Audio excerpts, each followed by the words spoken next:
Hey everyone, welcome back to my channel Fiction Addiction. Here we are with the novel Virgin Symphony. चलिए एक और part को start करते हैं and या again I will tell you that my voice is a little bit अजीब type, तो please bear कर दीजिएगा इस अजीब सी आवाज़ को। तो चलिए स्टार्ट करते हैं आज का पार्ट। बट उससे पहले लास्ट पार्ट में काफ़ी सारे कमेंट्स मुझे रिसीव हुए थे एंड आई न्यू इट कि मुझे वो ऐसे कमेंट्स रिसीव होंगे, so I mentally prepare myself and आज मैं आपको थोड़ा सा उसके बारे में ब्रीफ दे देती हूँ। अगर कोई ना सुनना चाहता हो तो just skip it and enjoy the next part. But फिर भी मैं आपसे कहूँगी कि एक बार इस छोटी सी बात को सुन लेना, क्योंकि ये आगे स्टोरी में भी आपको हेल्प करेगा। तो फर्स्ट ऑफ ऑल सबसे पहली बात जो कल मतलब लास्ट वीडियो में मुझे कमेंट रिसीव हुआ था वो था अबाउट इबोज़ कैरेक्टर। तो अब तक जितने भी आपने नॉवेल्स पढ़े हैं उसमें आपको इबो का कैरेक्टर अभी तक बहुत सपोर्टिव मिला होगा, बट इस वाले नॉवल में इबो का कैरेक्टर आपको थोड़ा सा अलग मिलेगा देखने को। मैंने आपको शायद पहले भी कहा था, आपको थोड़ा सा प्रिपेयर रहना होगा अपने माइंड में कि आप इबो को गाली भी दोगे, बहुत गाली दोगे, बट उससे प्यार भी करोगे डेफिनेटली। तो एक ट्विस्टेड कैरेक्टर है, बट इसके लिए आपको थोड़ा सा पेशेंस रखना होगा। एंड सेकंड, स्टोरी स्लो है। आई नो स्टोरी स्लो थी जस्ट बिकॉज मैं थोड़ा कॉन्सेंट्रेट नहीं कर पा रही थी अब से पहले स्टोरी पर, बट अब now I am free completely and construction का वर्क भी ऑलमोस्ट ख़त्म हो गया है। तो कल से maybe I am in full form, ये कहना चाहूँगी। तो अब स्टोरी थोड़ा सा पेस पकड़ेगी एंड जल्दी जल्दी भागेगी।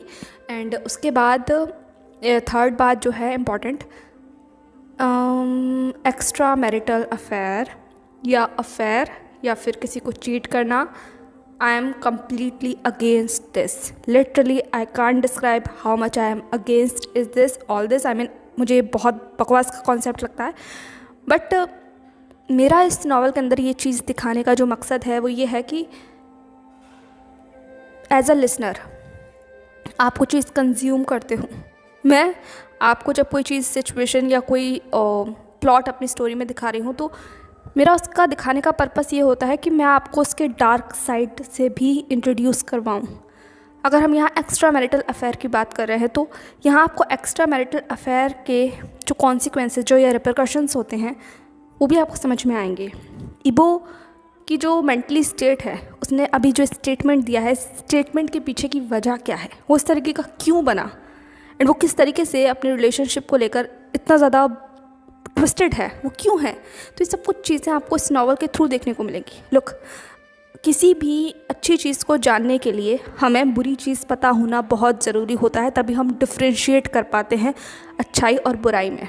एंड मैं अपने नावल के थ्रू आप लोगों के सामने वही चीज़ें या वही रियलिटी रखना चाहती हूँ जिसकी एक डार्क हिस्ट्री होती है या डार्क साइड होती है, जो बहुत सी जगहों पर ग्लोरीफाई कर दिखाई जाती है। But in my novels I just try to light the dark side, so I just share with you my vision, जिससे आप लोग अपना एक विज़न क्रिएट कर सकें एंड चीज़ों को दूसरे तरीके से या दूसरे एंगल से भी देखना शुरू कर सकें। ओके, सो जस्ट किसी कैरेक्टर के ऊपर क्या इम्पैक्ट पड़ता है इन सब चीज़ों का, वही मैं इन सब चीज़ों के थ्रू आप लोगों को बस बताना चाहती हूँ। एंड ये जितना ज़्यादा रॉ हो सकता है एंड जितना ज़्यादा मैं उसके करीब पहुँच सकती हूँ मैं वही दिखाने की कोशिश करती हूँ। And again I am really sorry अगर किसी भी लोगों को कोई ऑफेंडेड फील हुआ हो तो उसके लिए आई एम रियली सॉरी, बट मेरा ऐसा कोई मकसद नहीं था किसी को भी हर्ट करने का या फिर किसी को मेंटली वट एवर जो भी वर्ड्स थे, but I just try to show the real and raw emotions, raw situations, that's all. So इबो के कैरेक्टर के बारे में मैं आपको फिर से कह देती हूँ, थोड़ा पेशेंस बनाना इबो के कैरेक्टर के साथ। ये नावल में इबो का कैरेक्टर आपको पिछले नावल्स के कंपैरिजन में थोड़ा सा अलग मिलेगा एंड विजान एंड इबो का जो रिलेशनशिप होगा वो भी आपको थोड़ा सा अलग मिलेगा देखने को। एंड डेफिनेटली उन दोनों के बीच में लव तो होगा ही because they are our main couple, but वो कब और कैसे होगा एंड किस सिचुएशन में होगा, किसको पहले होगा या किसको हार्डर होगा या वॉट एवर जो भी चीज़ें होंगी वो सब आपको नावल में ही सुनने या देखने को मिलेंगी। तो उसके लिए आपको थोड़ा सा पेशेंस रखना होगा, तो बस थोड़ा सा पेशेंस बनाए रखिएगा एंड अपने इस लिटिल ऑथर पर थोड़ा सा यकीन भी। ओके, चलिए तो ज़्यादा बातें नहीं करते हैं, बकवास नहीं करते, फाइनली वीडियो को स्टार्ट करते हैं। Let's start today's part. And या इसके अलावा भी बहुत सारी चीज़ें थी जो कमेंट सेक्शन में थी, वो थोड़ी रह गई हैं, हम उसे नेक्स्ट पार्ट में कवर कर लेंगे। इसके अलावा भी आप लोगों के कोई कमेंट्स हो या क्वेश्चन हो तो just written in the comment section. I will call out in the next video. Okay, so let's start today's part. And हाँ, sorry to interrupt you once again, एक और बात रह गई कोर्टशिप की। तो कुछ लोग पूछ रहे थे कोर्ट करना क्या होता है। तो कोर्ट करना इट्स लाइक अ चूज़ करना। जैसे हम लोग किसी मैरिज प्रपोजल के अंदर जब जाते हैं या डेटिंग फेज़ में जाते हैं, जब हम किसी को चूज़ कर लेते हैं कि हाँ भाई हमें ये पार्टनर चाहिए, तो इस पार्टनर के साथ हमारी कंपैटिबिलिटी किस तरीके की है एंड हम लोग आगे चलकर अच्छे इक्वेशन पर रह पाएंगे या नहीं रह पाएंगे। मतलब शादी से पहले का जो फेज़ होता है ना, जिसके अंदर हम किसी को परस्यू करते हैं, तो इट्स जस्ट अ फेज़। इस फेज़ को हम कोर्टिंग बोलते हैं। तो ये उस टाइम पर कोर्टिंग कहा जाता था, जब अल्फ़ा अपने ओमेगा को कोर्ट करते थे उनसे रिलेशन बनाने के लिए। ओके, बट इसका ये मतलब नहीं होता कि जिसको आपने कोर्ट किया है उसके साथ आपकी शादी हो ही जाएगी। It's just dating thing in a modern world, that's all. Okay, चलिए स्टार्ट करते हैं। Finally let's start. So last part हमने छोड़ा था जहाँ पर ईबो एंड विजान एक दूसरे के आमने सामने आकर खड़े हो चुके थे एक बार फिर से। एंड एक बार फिर से ईबो ने कुछ ऐसा कह दिया था जिसने विजान के कंट्रोल को कम्प्लीटली लूज़ कर दिया था। एंड इसी का नतीजा था कि ईबो को एक छन्नाटेदार थप्पड़ मिला था। एंड उस थप्पड़ का असर ऐसा था कि कुछ पल के लिए वो पूरा कमरा जैसे कम्प्लीटली साइलेंस में डूब गया था। यहाँ तक कि ईबो ने भी जैसे अपना कंट्रोल लूज़ कर दिया एंड वो बस गुस्से में विजान की तरफ देखने लगता है जैसे कि वो उस पर अटैक कर देगा। वहीं दूसरी तरफ विजान भी अपनी पूरी ज़्यादा अग्रेसिव फॉर्म में था। उसने ईबो की तरफ घूर कर देखते हुए कहा, क्या कहा तुमने? हाँ, ये कहते हुए जैसे ईबो को सच में इस वक्त क्रश करना चाहता था। विजान इस सोसाइटी के अंदर बहुत सारी चीज़ों से नफरत करता है एंड उनमें से सबसे एक इम्पॉर्टेंट जो चीज़ है जिससे विजान सच में दिल से नफरत करता है वो है अल्फाज का ये एरोगेंट बिहेवियर, जहाँ उन्हें ऐसा लगता है कि ओमेगा सिर्फ उनके पैरों की जूती हैं, एक ऐसी चीज़ है जिसे वो बस सिर्फ इस्तेमाल कर सकते हैं अपने प्लेजर के लिए। एंड ऐसे लोगों से विजान सिर्फ नफरत करता है। नफरत एंड ईबो से उसकी नफरत की जैसे कोई लिमिट ही नहीं रही थी। वो सिर्फ इस वक्त ईबो को घूर रहा था। वहीं दूसरी तरफ ईबो बस अपने उन गोल्डन आई से जैसे विजान की तरफ देख रहा था। वो अग्रेसिव था, गुस्से में था, ये उसके फेरोमोन्स बता सकते थे। एंड कहीं ना कहीं ये चीज़ विजान को भी थोड़ा वीक कर रही थी, पर विजान उसे अपनी मुट्ठियों को बीचा। एंड इस बार ईबो की बजाय विजान ईबो के करीब बढ़ता है, इतना करीब कि लिटरली वो उसके पर्सनल स्पेस में था। एंड वो विजान सिर्फ इस वक्त ईबो को घूर रहा था अपनी डार्क आंखों से। एंड देन विजान ने अपनी उसी ठंडी आवाज़ में कहा, क्या कहा तुमने? दोबारा कहना, अगर हिम्मत है तो दोबारा कह कर दिखाओ और यकीन मानो, कसम खाता हूँ मैं अपने अल्फा की, यहाँ से तुम अपने पैरों पर जा नहीं पाओगे। जैसे ही विजान ने कहा कि ईबो की मुट्ठियाँ जैसे और ज़्यादा कस गई, उसने विजान की तरफ देखते हुए कहा, तुम्हारा अल्फा यानी कि मैं। पर इसमें लगी ईबो कुछ भी कह पाता। विजान ने ईबो के कॉलर को पकड़ा एंड देन उसे अपनी तरफ खींचते हुए कहा, मेरा अल्फा मेरा हस्बैंड है, मेरा हस्बैंड, और वो मेरी दुनिया है, मेरी दुनिया मेरा अल्फा है, समझ आया? तो आज के बाद अगर तुमने ये अपनी फालतू की धकियानूसी बातें मुझसे आकर कही ना, तो यकीन मानो मुझे भी नहीं पता कि मैं तुम्हारे साथ क्या करूँगा। विजान के इस बात पर ईबो ने लिटरली जैसे विजान को अपनी तरफ खींच लिया एंड देन उसकी आंखों में देखते हुए कहा, तुम्हारा हस्बैंड अगर तुम्हारा अल्फा है तो मैं कौन हूँ? हाँ, मैं कौन हूँ? और हम दोनों के बीच में क्या है? कुदरत ने जो हम दोनों के बीच में एक कनेक्शन बनाया है, ये क्या है? हाँ, ये क्या है? अगर सब कुछ तुम्हारा अल्फा है, तुम्हारे लिए तुम्हारी दुनिया, तुम्हारा प्यार, तुम्हारा, तो मैं क्या हूँ? मैं क्या हूँ? ये कहते हुए ईबो जैसे बस विजान की उन आंखों में देख रहा था। ईबो की पकड़ इतनी ज़्यादा तेज़ थी कि विजान को पक्का यकीन है कि जब ईबो उसे छोड़ेगा ना तो उसके हाथ पर, उसकी कलाई पर गहरे निशान होंगे। पर इस वक्त विजान को उन निशानों की परवाह नहीं थी, उसे ईबो के टच की परवाह थी जो उसे सिर्फ घिन महसूस करा रहा था। विजान ने अपनी पूरी ताकत का इस्तेमाल कर ईबो को दूर धकेलते हुए कहा, तुम जानना चाहते हो तुम क्या हो? तुम सिर्फ एक सरफिरे नवाब हो, सरफिरे नवाब जो सिर्फ ये समझते हैं कि पूरी दुनिया उनकी मुट्ठी में है, कदमों में है। तुम लान हो, लान। सही कहा तुमने। तुम्हारी सोच से यही उम्मीद की जा सकती है, क्योंकि अगर तुम्हारे अंदर खून जो बह रहा है ऐसे शख्स का जिसे ये सब कुछ करने की आदत है, जिसके लिए ओमेगा सच में सिर्फ मन बहलाने की चीज़ है, तुम्हारे अंदर ये सब कुछ तुम्हारे बाप से ही आया है। तुम्हारी सोच पर मुझे बिल्कुल आश्चर्य नहीं है। हाँ, बस ये आश्चर्य है कि तुम और लैशचन का सिर्फ भाई कैसे हो सकते हैं, कैसे?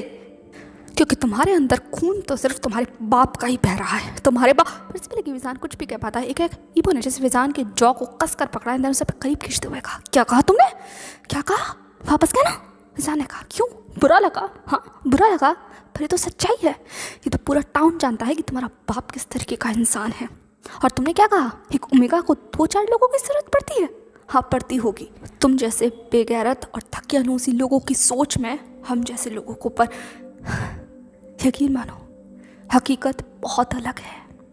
और हमें, खासकर मुझ जैसे लोगों को, तुम जैसे अल्फा ज़रूरत तो क्या, ज़रूरी भी नहीं लगते। नफ़रत है मुझे तुम जैसे लोगों से, नफ़रत।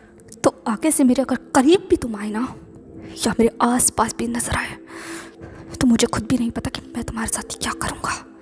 और तुम्हारी हिम्मत कैसे हुई मेरे अल्फा के चैम्बर में इस वक्त मेरे सामने खड़े होने की। ये मेरा कमरा है, मेरा और मेरे अल्फा का। और तुम जैसे इंसान को इतना भी नहीं पता कि किसी मैरिड पर्सन के कमरे में आना कितना बड़ा गुनाह है। अभी कभी इस कमरे से बाहर निकल जाओ, उससे पहले मैं तुम्हारी बेइज्जती करूं और पूरे टाउन के अंदर एक खबर फैल जाए कि उनका यंग प्रिंस किस तरीके का इंसान है। ये कहते हुए विजान जैसे बस ईबो की तरफ कूद रहा था। एंड विजान की ऐसी बातें सुन कर कि ईबो की पूरा शरीर जैसे गुस्से से कांप रहा था। एंड वो बस विजान की तरफ देख रहा था। लिटरली इस वक्त ईबो की आंखों में जैसे आग नजर आ रही थी। एंड वो आग जैसे विजान को जलाकर खाक कर देगी, पर फिर भी वो जैसे अपने कंट्रोल में था। हाँ, विजान के हर शब्द ने उसे जैसे बस चीर दिया था, उसके काफ़ी सारे जख्मों को जैसे खोल दिया था, पर अभी भी वो जैसे बस विजान को घूर रहा था। ईबो ने इसे विजान की आंखों में देखते हुए कहा, तुम मेरे हो। विजान ने कहा, फिर वही बकवास, मैं अपने बस में लगी। विजान कुछ भी कहता, ईबो ने कहा, श्श्श, एक बार और कहा ना कि तुम्हारे अल्फा का, तो फिर खबर तो फैलेगी इस पूरे टाउन में। पर ये नहीं कि यंग प्रिंस किसी के बेड चैम्बर में घुस गया, बल्कि ये कि किसी के मेट को छीनने का आखिर अंजाम क्या होता है, और वो भी उस शख्स के मेट का जो कि एक रॉयल फैमिली मेम्बर है। और तुम्हारे अल्फा ने ये गलती की है, तो अगर उसे मरते हुए नहीं देखना चाहते हो ना, तो एक बार फिर से मत कहना कि तुम्हारा अल्फा, क्योंकि तुम्हारा अल्फा बनने का राइट सिर्फ मेरा है। लान वांग ईबो के हो तुम, मेरे फेटेड पार्टनर। कुदरत ने मुझे तुम्हारे लिए चुना है और मैं तुम्हें अपना बनाकर। बस पहले कि ईबो कुछ भी कहता, विजान ने से ईबो को दूर धकेलते हुए कहा, क्या कहा? कुदरत कुदरत कुदरत ने किसे बनाया है? मुझे बनाया है तुम्हारे लिए। मुझे इस कुदरत से नफरत है। मैं यकीन ही नहीं करता ऐसी किसी बात पर जो ये कहती है कि फेटेड कपल्स होते हैं। किस्मत जैसा कुछ नहीं होता, कुछ नहीं। और अगर होती है ना, तो मैं तो दुनिया की सबसे बदकिस्मत किस्मत लेकर पैदा हुआ हूँ। वैसे भी मेरी किस्मत ने आज तक मुझे कुछ दिया नहीं, और ऊपर से तुम्हें अगर मेरे हिस्से में लिख दिया है ना, तो एक बार फिर से मुझे लालत है अपनी किस्मत पर, लालत। और तुम मेरे लिए लालत के अलावा और कुछ नहीं हो। मुझे तुमसे कुछ महसूस नहीं होता, क्योंकि अगर तुम मेरी किस्मत में ना भी होते या होते भी, तो मेरे लिए तो ये कॉन्सेप्ट ही बकवास फिजूल है। मैं इन सब चीज़ों को नहीं मानता, और जिससे मैंने अपना माना है ना, वो आखिरी दम तक मेरे साथ रहेगा, मेरे खून में। ये कहते हुए विजान से जैसे बस ईबो की तरफ घूरने लगा। एंड इस वक्त विजान एंड ईबो के बीच में एक खाली खाई की तरह वो स्पेस नज़र आ रहा था। ऐसा लग रहा था जैसे उस धीमी सी रोशनी ने उस कमरे की उन दोनों को जैसे दो भागों में बांट दिया है। इन दोनों चाह कर भी एक दूसरे के जैसे करीब नहीं आ सकते। वहीं दूसरी तरफ ईबो को समझ नहीं आया कि विजान ने कहा क्या, इसीलिए वो जैसे बस विजान की तरफ देखने लगा। एंड देन उसने अपनी उसी ठंडी आवाज़ में कहा, क्या कहा तुमने? इस बात पर से पहले की बात कुछ भी कहता, विजान एकदम से अपने शोल्डर से जैसे अपने उस रोप को नीचे कर देता है। एंड जैसे ही उसने वो रोप नीचे किया, विजान की वो नेक जैसे विजिबल हो जाती है, खासकर वो वाला पोर्शन जहाँ पर क्लेमिंग मार्क होता है। एंड जैसे ही वो क्लेमिंग मार्क ईबो को अपनी आंखों में नज़र आता है, वो एकदम जैसे 2 कदम पीछे हो जाता है, क्योंकि वो क्लेमिंग मार्क हकीकत दिखा रहा था। और अब उन दोनों के बीच का जो फासला था वो जैसे और ज़्यादा बढ़ गया। एंड ईबो की मुट्ठियाँ जैसे बस पिच गई, क्योंकि सामने जो शख्स खड़ा हुआ है, बेशक उसे ईबो चाहे कितना भी कह ले कि वो उसका है, पर ये निशान साफ कह रहे हैं कि वो जैसे उसका कभी हो ही नहीं सकता। किसी और की अमानत है वो, किसी और का हक है उस पर, किसी और का। पर जैसे ही ये अल्फाज जैसे ईबो के कानों में गूंज रहे थे, उसका सीना जैसे बस दर्द करने लगा। एक अजीब सा दर्द हो रहा था उसे। एंड वो इतना तेज़ दर्द था जैसे उसकी सांसें उखड़ रही हों, कुछ टूट रहा था, बहुत बहुत ज़्यादा दर्दनाक तरीके से। वहीं दूसरी तरफ विजान भी जैसे बस काँप रहा था, वो ईबो की तरफ देख रहा था। एंड कहीं ना कहीं ईबो के वो जो फेरोमोन्स थे वो उस पूरे कमरे में फैले हुए थे। एंड जो इस वक्त ईबो को महसूस हो रहा था, वो शायद कहीं ना कहीं विजान को भी महसूस हो रहा था, पर बहुत धीमा। एक वो विजान को ऐसे दर्द की आदत हो गई है तो उसे ये दर्द जैसे कुछ भी नहीं लगता, कुछ भी नहीं। वो सिर्फ अपनी उन खाली आंखों से बस ईबो की तरफ ही देख रहा था। वहीं दूसरी तरफ ईबो ने ऐसा कुछ कहा ही नहीं पाया। तभी विजान ने ईबो की तरफ देखते हुए कहा, ये है मेरी हकीकत, मेरा आज, मेरा कल और मेरा आने वाला कल। और उस किसी भी हकीकत में तुम नहीं हो। तुम मेरी किसी भी हकीकत में नहीं हो और ना ही मेरी हकीकत कभी बन पाओगे। तुम मुझसे दूर रहना। और आज के बाद अगर तुमने फिर से मुझे छुआ तो छूने लायक नहीं बचोगे। मैंने उस दिन भी कहा था, पर शायद तुम्हें मेरी बातें समझ नहीं आई, क्योंकि तुम्हारे तमाशबीन दिमाग में ये बातें जा भी नहीं सकती। अब निकल जाओ मेरे कमरे से पहले मैं तुम्हारा वो हश्र करूं जिसे देखकर तुम्हें अपने ऊपर घिन महसूस हो, क्योंकि तुम्हारी बातें मुझे पहले ही बहुत घिन महसूस करा चुकी हैं। ना मुझे नहाना होगा ताकि तुम्हारे इस टच को मैं अपनी बॉडी से निकाल सकूं। तुम निकल जाओ मेरे कमरे से। ये तो विजान जैसे बहुत ज़ोर से चिल्लाता है, इतनी तेज़ कि आसपास के पर्दे भी जैसे बस हिल गए। वही दूसरी तरफ वो जैसे बस और खाली आंखों से विजान की तरफ देखने लगा। पता नहीं उन आंखों में क्या था, खालीपन था, नफ़रत थी, गुस्सा था, या विजान के वो तेज़ाब जैसे शब्द जिसने बस ईबो के दिल को चीर दिया था। और वो निशान तो ऑलरेडी ईबो के गाल पर था ही, जो अभी भी विजान ने उस जन्नाटेदार थप्पड़ से बस ईबो के शरीर पर उकेर दिया था। कुछ पल के लिए जैसे वहाँ पर वही सन्नाटा रहता है, एक अजीब सा दम घोटने वाला सन्नाटा। फिर फाइनली ईबो ने जैसे अपने कदमों को पीछे किया, अपनी मुट्ठियों को कसा, विजान की तरफ देखा एंड देन अपनी उस ठंडी आवाज़ में कहा, ठीक है, तुमने अपनी हकीकत चुन ली थी जब मैं तुम्हारी हकीकत में नहीं था, पर आज यहाँ इस वक्त से ये लान वांग ईबो तुमसे वादा करता है कि ये तुम्हें अपनी हकीकत बना कर रहेगा, क्योंकि बेशक तुम्हारे शरीर पर किसी और इंसान का निशान हो, पर ये रूह मेरी है, मेरी, ये आधा हिस्सा है मेरा जो मुझसे जुड़ने के लिए ही बना है, और इसे मैं खुद के अंदर जोड़ कर रहूँगा, फिर वो चाहे किसी भी रूप में हो। जिद देखनी है ना तुम्हें, अब तुम जिद देखोगे, मेरी जिद, और एक दिन मैं लान वांग ईबो तुम्हारी हकीकत होऊंगा, तुम्हारी हकीकत। भूलना मत आज की तारीख को और इस अल्फाज को जो तुमने मुझसे कहे थे, क्योंकि एक दिन तुम ज़रूर कहोगे कि मैं तुम्हारी हकीकत हूँ। मैं फ़िलहाल मैं चलता हूँ, बाय स्वीट हार्ट, बाय। ये कहते हुए जैसे ही वो बस अगले ही सेकंड विजान को एक लुक देता है एंड अगले ही सेकंड में जैसे बस वहाँ से हवा हो गया था, उन पर्दों को जैसे बस छूता हुआ एक ठंडी हवा की झोंके की तरह उस पूरे कमरे में बस सिर्फ सन्नाटा था। दूसरी तरफ विजान जैसे बस अपनी आंखों को बंद कर लेता है और ईबो को चाहते के साथ ही वो जैसे बस फर्श पर गिर गया था, क्योंकि ईबो के वो डार्क थिक फेरोमोन्स ने विजान को जैसे वीक कर दिया था। उसका ओमेगा इस वक्त बहुत ज़्यादा बेकाबू था, क्योंकि वो कहीं ना कहीं अपने अल्फा के उस दर्द को जैसे महसूस कर पा रहा था। वो बेचैन हो रहा था। बेशक उन दोनों के बीच में कोई बॉन्ड नहीं है, पर एक कनेक्शन है, एंड वो कनेक्शन जैसे कहीं ना कहीं उसके ओमेगा को फील हो रहा है। एंड यही चीज़ विजान को जैसे बस डिस्टर्ब कर रही थी, पर उससे भी ज़्यादा कोई चीज़ उसे दर्द दे रही थी, तो वो था उसके उस गर्दन के निशान पर वो हो रहा दर्द, जो जैसे बस ईबो की प्रेजेंस से जल रहा था, ये कहो भर रहा था। एंड विजान ने जैसे बस अपने गले पर हाथ रख लिया एंड उसे ऐसा लग रहा था जैसे कि इस दर्द से वो मर ही जाएगा। बहुत ज़्यादा तीखा तेज़ाब जैसा दर्द था। एंड विजान जैसे बस सिकुड़ गया कोने में, पूरी तरीके से अपने आप को जैसे खींच कर। वहीं दूसरी तरफ एक हवा के झोंके की तरह एक बार फिर से ईबो जैसे बस वॉशरूम के दरवाजे के पास आकर खड़ा हो गया था, जहाँ वो लियन को देख सकता था, जो बस वॉशरूम में जैसे नॉक कर रही थी एंड कह रही थी कि सब कुछ ठीक है, पर अंदर ईबो होगा तब तो जवाब देगा ना। एंड अब ईबो को समझ नहीं आ रहा था कि उसे लियन को जवाब कैसे देना चाहिए, क्योंकि वो तो बाहर खड़ा हुआ है। ईबो ने अपने मन में कहा, शिट, मैं साफत को कैसे भूल गया, मैं इसे क्या जवाब दूँ। वहीं दूसरी तरफ लियन ने कहा, यंग प्रिंस, क्या प्लीज़ दरवाज़ा खोलेंगे? आई मीन सब कुछ ठीक तो है? हाँ, क्या कुछ हुआ है? पर इस पहले कि लियन आए कुछ भी कह पाती, ईबो ने जैसे लियन के बगल में खड़े होते हुए कहा, हाँ बहुत कुछ। एंड ईबो को इतना करीब अपने आप को महसूस होते के साथ ही लियन जैसे बस काँप गई। उसने ईबो की तरफ देखते हुए कहा, आप? इबो ने कहा हाँ मैं, मुझे याद कर रही थी। लियन ने कहा पर आप तो, ये कहते हुए जैसे वो वॉशरूम की तरफ इशारा करने लगे। इबो ने मुस्कुराते हुए कहा अरे मैं तो कब का बाहर आ गया, मैं तो बस सिर्फ तुम्हें दूर से देख रहा था जब तुम खुद में ही बिजी थी मुस्कुराने में।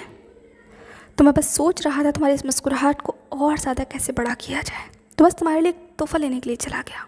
ये देखो कि तुम्हें ये पसंद आया। ये कहते हुए वो ने जैसे एक फूल लियन के सामने रख दिया था, वही फूल जो बस उसने विजान के गार्डन में से तोड़ लिया था। वहीं दूसरी तरफ लियन जैसे बस उस फूल को देखकर थोड़ा चौंक जाती है। उसने इबो की तरफ देखते हुए कहा आप ये मेरे लिए? इबो ने कहा तुम्हारे लिए। मैं जब यहाँ आया था तो तुम्हारे लिए कुछ लेकर नहीं आया था ना, एंड अब हम लोग ऑफिशियली एक दूसरे को कोर्ट कर रहे हैं तो सोचा तुम्हें पहला कोटिंग गिफ्ट दे दूँ, कैसा लगा तुम्हें? ठीक है, तो वजह से वो लियन के दिमाग से ये बात पूरी तरह से निकालना चाहता था कि वो वॉशरूम में नहीं था। वहीं दूसरी तरफ लियन जैसे पास उस फूल को देखकर खुश हो जाती है। उसने इबो की तरफ देखते हुए कहा थैंक यू, ये तो बहुत खूबसूरत है, थैंक यू यंग प्रिंस। इबो ने कहा इट्स ओके, क्या हम चलें? सब लोग डाइनिंग टेबल पर इंतज़ार कर रहे होंगे, एंड अगर हम ज़्यादा लेट हो गए तो लोगों के दिमाग में। लियन ने कहा हाँ आप सही कह रहे हैं। इबो ने कहा चलते हैं चलो, इससे पहले कि लोग बातें बनाना शुरू करते हैं, समझ सकती हो ना। ये कहते इबो जैसे विंक किया एंड लियन का जैसे पूरा चेहरा बस ब्लश कर गया। उसने कहा क्या आप भी? ये कहते वो लोग हंसते मुस्कुराते हुए जैसे बस आगे की तरफ बढ़ गए थे। वो बात अलग है कि इबो का दिमाग जैसे अभी भी कहीं ना कहीं फिजान में ही उलझा हुआ था। वहीं दूसरी तरफ लियन जैसे बस उस फूल को देखकर मुस्कुरा रही थी। उसने तुरंत इबो की तरफ देखते हुए कहा वैसे मुझे ये फूल बहुत पसंद है पर ऐसा लगी वो कुछ भी कहती है। एक जैसे उसका ध्यान इबो के चेहरे पर आकर अटक गया, वो बस उसे देखने लगी। एंड वही दूसरी तरफ इबो भी चलते चलते रुक गया। उसने लियन की तरफ देखते हुए कहा क्या हुआ? लियन ने कहा आपके चेहरे पर। ये कहते हुए जैसे कि वो इबो के चेहरे को छूने ही चाह रही थी। वहीं दूसरी तरफ इबो जैसे पीछे हट गया। उसने लियन की तरफ देखते हुए कहा क्या कर रही हो तुम जानती हो ना कि हम एक दूसरे को टच नहीं कर सकते अभी। समझ रही हो ना, ये अप्रोप्रिएट नहीं होगा। लियन ने कहा मैं आपको छू नहीं रही हूँ, मैं बस ये कह रही हूँ कि आपके गाल गाल पर कुछ हो रहा है, ऐसा लग रहा है जैसे बहुत लाल हो रहा है ये। इबो ने कहा क्या? ये क्या? तो इबो ने भी जैसे अपना हाथ अपने गाल पर रख लिया था।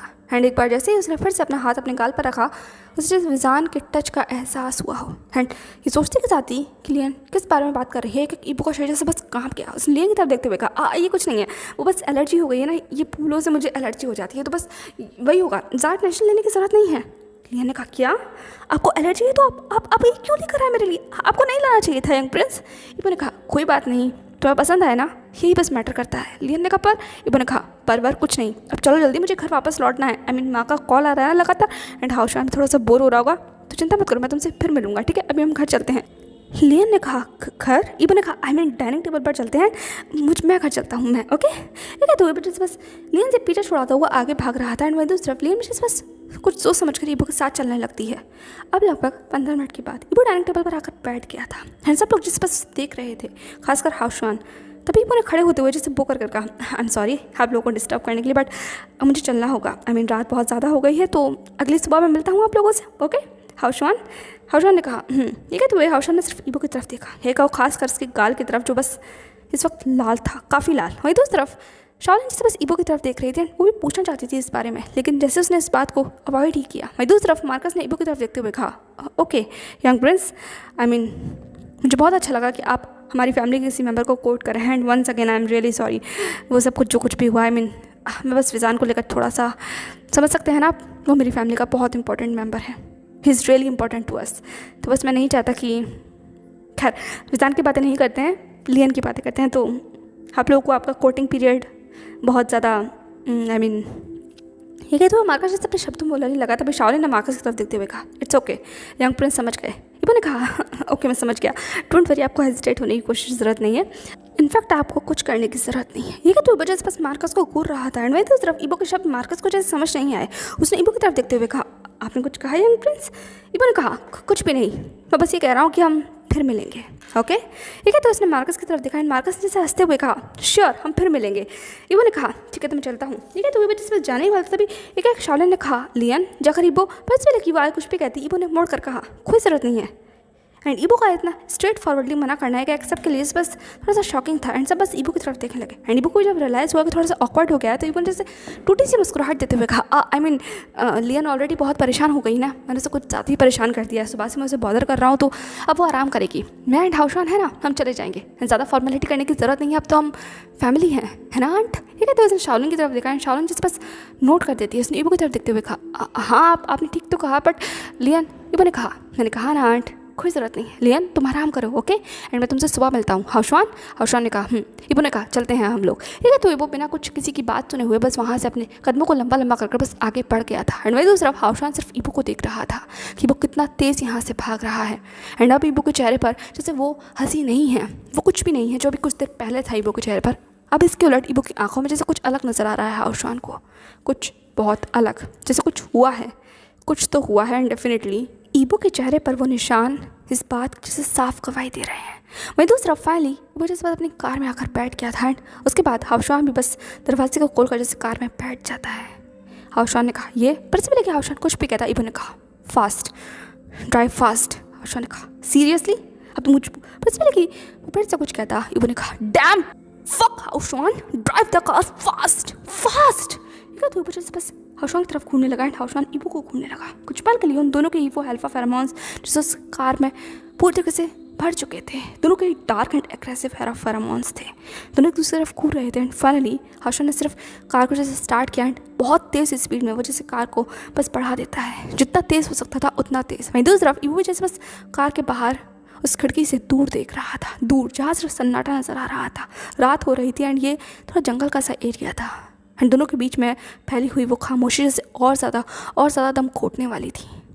एंड लिटरली 20 मिनट तक भी वो घुटन ऐसे ही रहती है। वहीं दूसरी तरफ इबो जो बस रास्ते को ही देख रहा था, उसे महसूस हो गया था कि ये रास्ता उनके घर की तरफ नहीं जा रहा है। एंड इस चीज़ ने जैसे इबो को और गुस्सा दिला दिया। उसने हाउशान की तरफ देखते हुए कहा सीरियसली, पर हाउशान ने जैसे कोई जवाब नहीं दिया। वो जैसे बस कार को ही तेज़ चला रहा था। एंड इबो ने जैसे बस अपना सर झटकते हुए कहा फक। मुझे समझ में नहीं आता तुम जैसे लोग मेरी किस्मत में क्यों लिखे हुए हैं, क्यों? कहते हुए जैसे बस चीख रहा था। वहीं दूसरा हाउशान को जैसे कोई फ़र्क नहीं पड़ रहा था, उसे जवाब चाहिए था, जवाब। एंड वो इबो से जवाब लिए बगैर उसे जाने नहीं देगा। एंड फाइनली लगभग 25 मिनट के बाद वो लोग एक सुनसान से जंगल के बीचों बीच अपनी कार को रोक देते हैं। फुल स्पीड में चलती हुई कार जैसे बस रुक गई थी। एंड मेरी दूसरी तरफ इबो भी बस रुक गया। एंड अगले ही सेकंड वो बस दरवाज़ा खोलकर बाहर आ जाता है। एंड उसके पीछे पीछे हाउशान बाहर आ जाता है। इबो बस अपनी पीठ कर खड़ा था। हाउशान बस इबो की तरफ घूर कर देख रहा था। कुछ पल के लिए दोनों में से कोई कुछ भी नहीं कहता, पर फाइनली हाउशान ने इबो की तरफ आते हुए कहा क्या तमाशा चल रहा है ये सब कुछ? हाँ, क्या चल रहा है ये सब कुछ? इबो ने कहा तुम इस सब चीज़ों से दूर रहो। हाउशान ने कहा हो सीरियसली, मैं तुमसे दूर रहूँ? क्या तुम भूल गए हो कि मैं और तुम कौन है? इबो ने कहा बिल्कुल भी नहीं, मैं कैसे भूल सकता हूँ, क्योंकि तुम तो एक भी मौका नहीं छोड़ते ना मुझे कुछ भी याद रख कर या भूलने का। तो इबो जैसे बस हाउशान की तरफ देखने लगा। एंड फाइनली अब दोनों एक दूसरे के फेस टू फेस थे। हाउशान ने कहा तो अगर तुम नहीं भूले हो तो मुझे बताओ कि ये सब कुछ क्या चल रहा है? हाँ, और तुम जो वहाँ कर रहे थे क्या तमाशा था वो? इबो ने कहा वो तमाशा नहीं था हाउशान।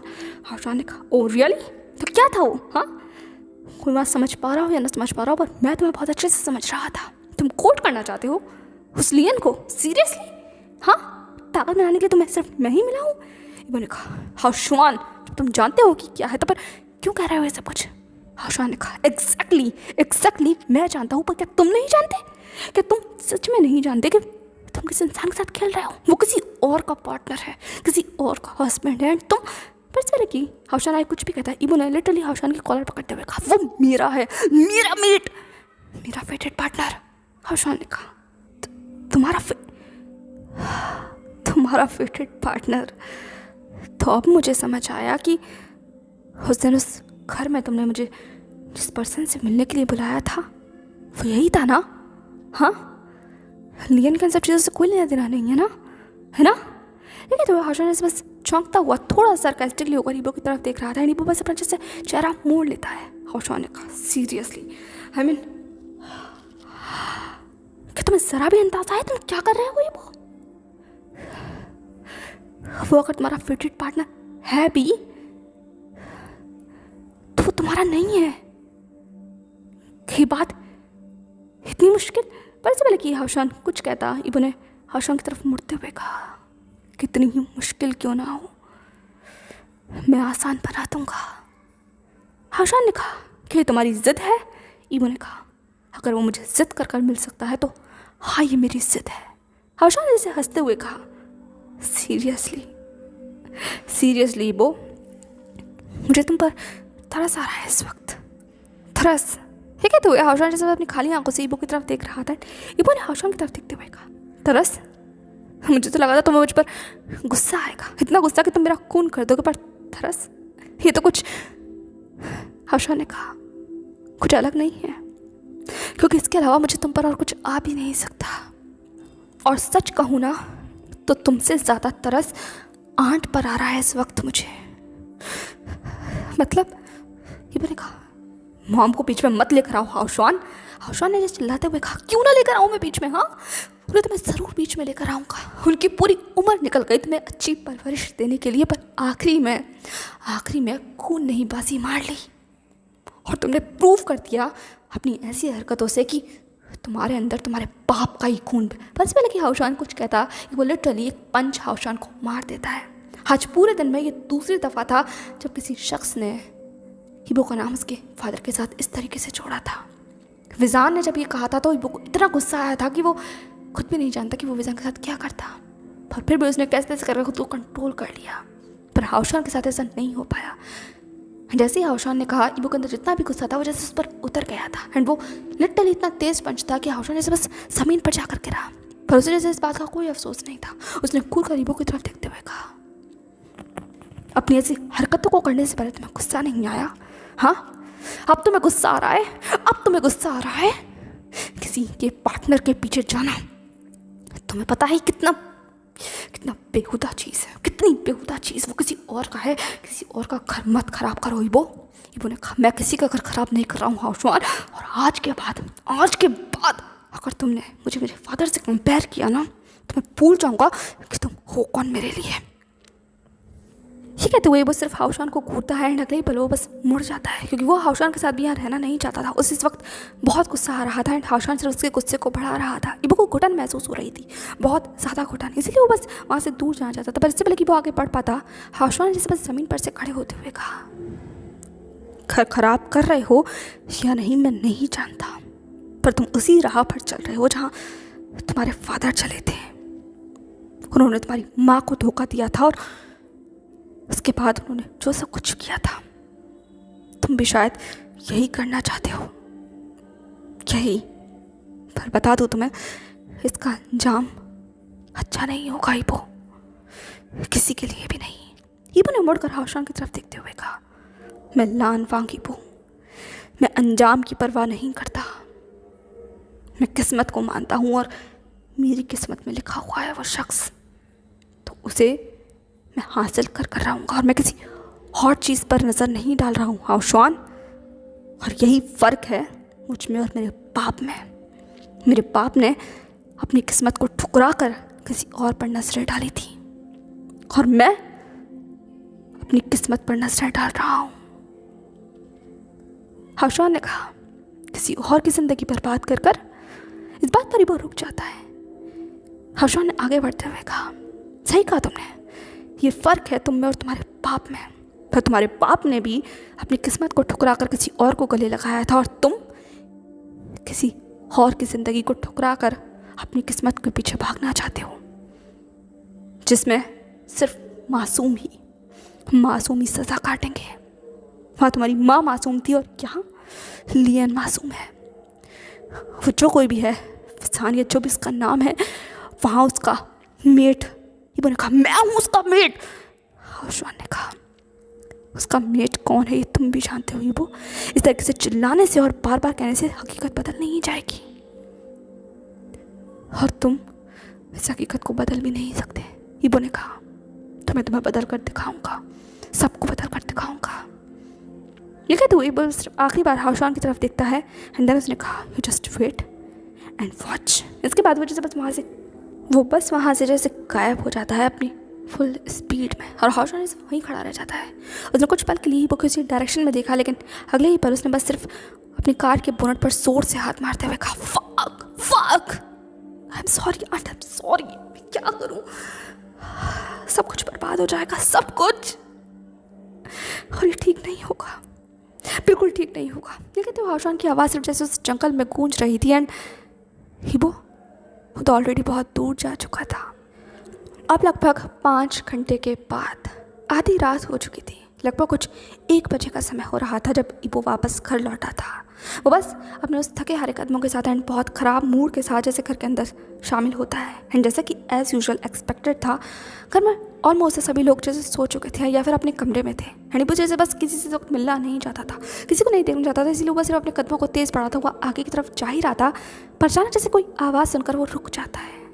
एंड डेफिनेटली वो आवाज़ जैसे उन सीढ़ियों से ही आ रही थी, जिन सीढ़ियों पर ही वो बस चढ़ना चाहता था। एंड वो बस नीचे रुक गया एंड वो बस ऊपर की तरफ देखने लगा, जहाँ से उसके डैड एंड उनके बगल में एक शख्स बस हंसता मुस्कुराता हुआ, बेशर्मों की तरह हंसता हुआ नीचे उतर रहा था।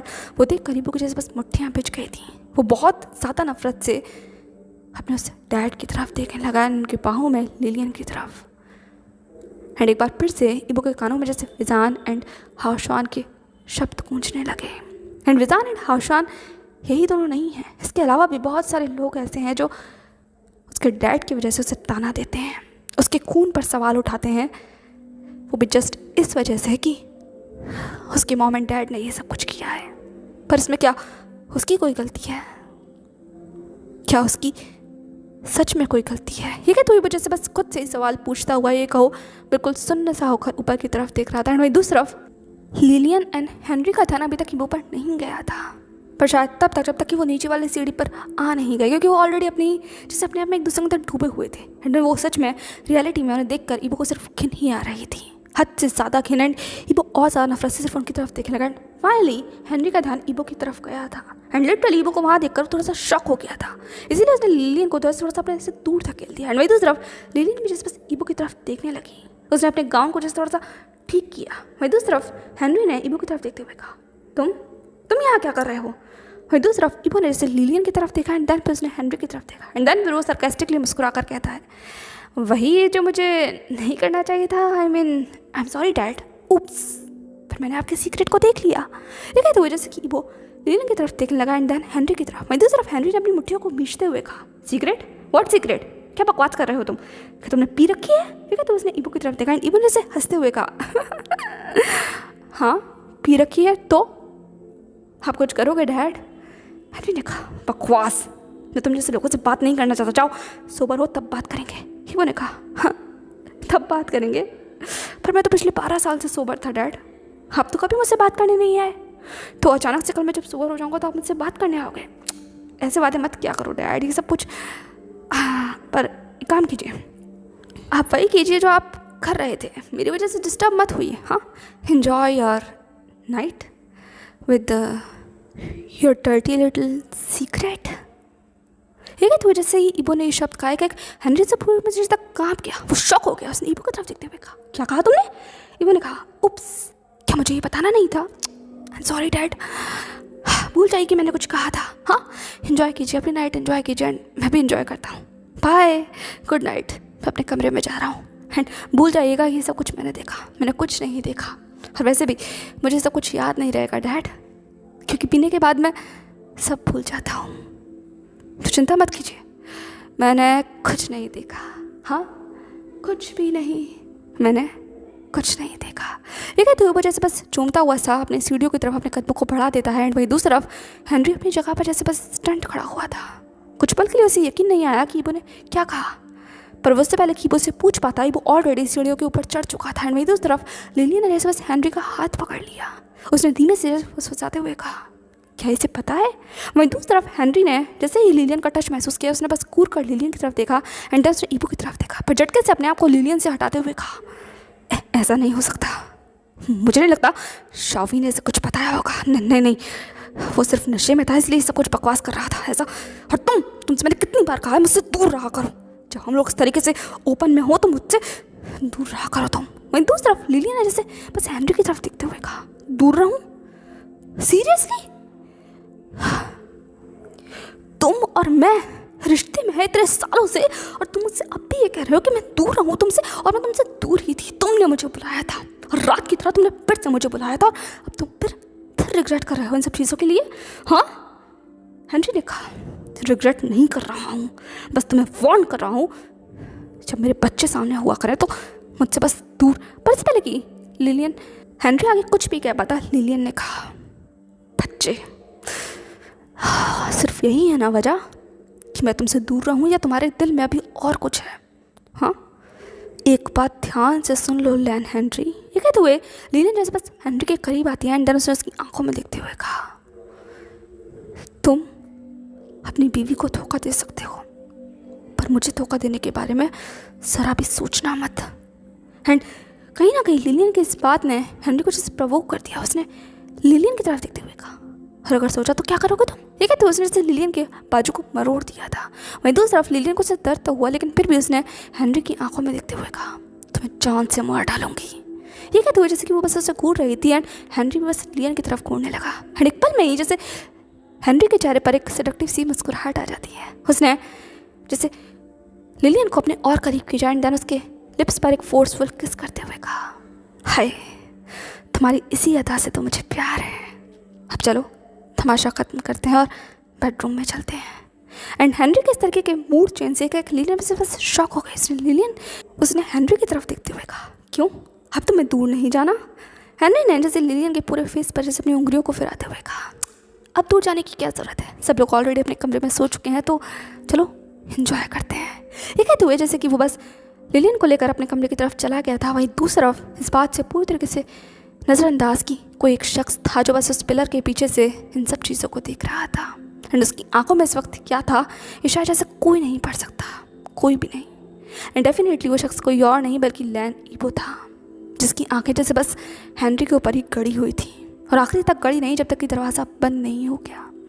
एंड जैसे ही दरवाज़ा बंद हुआ ईबो जैसे बस मुस्कुराता है, एक कटीली सी मुस्कुराहट देता है। एंड देन उसने आगे बढ़ते हुए कहा, अगर मेरे बस में होता ना तो सबसे पहले मैं आपको ही अपनी किस्मत से दूर करता, क्योंकि हम जैसे बच्चे भी तो चाहते हैं ना कि वो सुकून की ज़िंदगी जी पाए। आई मीन अपने माँ बाप का ये बोझ आखिर हम क्यों उठाएं? हाँ, हमारी क्या गलती है? क्योंकि हमसे तो किसी ने नहीं पूछा था ना, या हमसे तो हमारे माँ बाप ने ही ये सब कुछ करने से पहले नहीं पूछा। तो समझ नहीं आता लोग हमसे क्यों सवाल पूछते हैं आपके किए हुए कामों का, और आपके किए हुए कामों की वजह से लोग हमें आपके जैसा क्यों देखते हैं। आज तक ये बात मुझे समझ नहीं आ पाई, बिल्कुल भी नहीं। ये कहते हुए वो जैसे बस अपनी उस खाली सी मुस्कुराहट के साथ और उन खाली आंखों के साथ बस उस बंद कमरे की तरफ ही देख रहा था, और जैसे बस बहुत कुछ पुराना सा उसके जहन में चल रहा हो, बहुत कुछ चल रहा हो, पर आंखें जैसे बस खाली थी और होठ वो हंस तो रहे थे पर वो मुस्कुराहट बहुत कड़वी थी, जहरीली थी।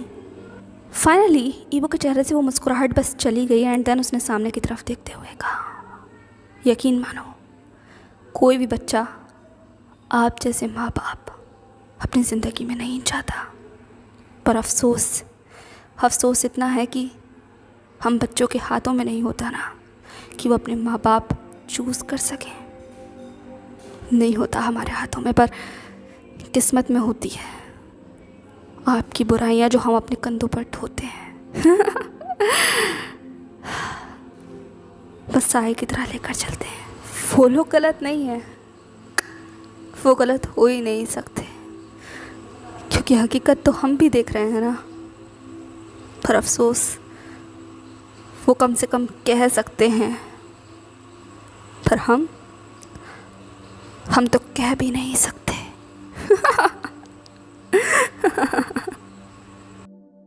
ये कहते हुए बच्चे से बस अपनी उन गुस्से भरी निगाहों से अभी भी उस खाली कमरे की तरफ देख रहा था।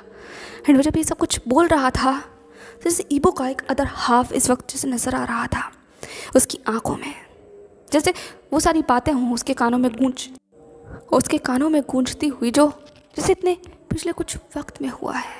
अक्सर बच्चे जैसे बस उसके डैड की वजह से उसे जज किया करते थे। एंड ऐसा नहीं है कि लिलियन के बारे में बहुत से लोग नहीं जानते, बहुत सारे लोग जानते हैं, बचपन से जानते हैं।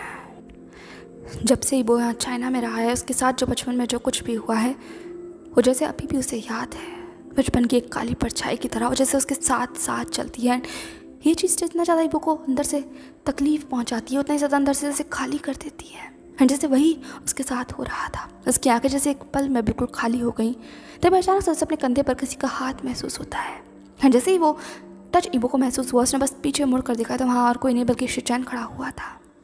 एंड जैसे ही ईबो ने शिजान की तरफ देखा वो एक पल के लिए जैसे 2 कदम पीछे हो जाता है। एंड वही दूसरी तरफ शिजान ने ईबो की तरफ देखा एंड देन उस कमरे की तरफ देखा जो बस बंद था। एंड देन उसने ईबो की तरफ देखते हुए कहा, रात बहुत ज़्यादा हो चुकी है, आई थिंक तुम्हें अब सोना चाहिए। ईबो ने कहा, भाई? शिजान ने कहा, सुबह बात करेंगे ईबो।